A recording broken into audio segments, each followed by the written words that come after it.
মেঘাচ্ছন্ন বর্ষায় পড়ন্ত বিকেলে নদীর কূল থেকে কুহু কুহু টক্সে স্বাগতম। কি অবস্থা? ভালো। একটা টপিক আছে, টপিকটা হচ্ছে এরকম যে বাংলাদেশের মানুষের চাওয়া এবং পাওয়া দুইটার মধ্যে পার্থক্যটা কি? বাংলাদেশের মানুষের চাওয়া এবং পাওয়ার সাথে সম্পর্ক হচ্ছে ব্যস্তানুপাতিক।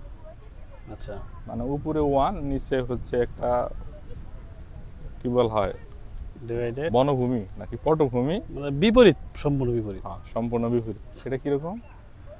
বাংলাদেশের মানুষ হচ্ছে যা চায়, মানে যেটা সবাই চায় ওইটা কখনোই পায় না।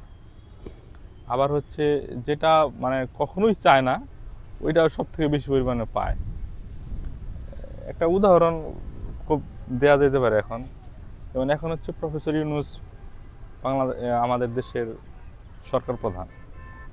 তো সব মানুষের একটাই চাওয়া যে প্রফেসর ইউনূস যেন যতদিন আছে ততদিন যেন উনি সরকার প্রধান হিসেবে থাকে। কিন্তু মজার বিষয় হচ্ছে উনি খুব দ্রুত বিদায় নেবে। কারণ কি? কারণ হচ্ছে বাংলাদেশের মানুষ ওনাকে চাচ্ছে। আর এই কারণে চাওয়াটাই বড় অপরাধ। হ্যাঁ, চাওয়াটাই বড় অপরাধ। কেন চাইলো? এখন ও চাইছে এই কারণে সব থেকে দ্রুত বিদায় নিতে হবে। কারণ হচ্ছে ব্যস্তানুপাতিক সম্পর্ক না, এই জন্য যত বেশি চাইবো তত তাড়াতাড়ি বিদায় তত নিব। দ্রুত বিদায় নেবে। যদি বাংলাদেশের মানুষ না চায় তাহলে উনার বিদায় নিতে হবে না, অথবা দীর্ঘ সময় থাকতে পারবে। আবার স্পেসিফিক কোনো দল আছে যে দেশের মানুষ চায় না যে ওই দল ক্ষমতায় আসুক, বা মানে যে গোষ্ঠীকে তারা ক্ষমতায় চাইবে না ওরা দ্রুত ক্ষমতায় আসবে, আসা দেশ হয়তো পরিচালনা করবে। যাই হোক, মানে সবকিছু হচ্ছে বাংলাদেশের মানুষের চাওয়া এবং পাওয়ার ভিতরে বিপরীত। ব্যস্তানুপাতিক সম্পর্ক।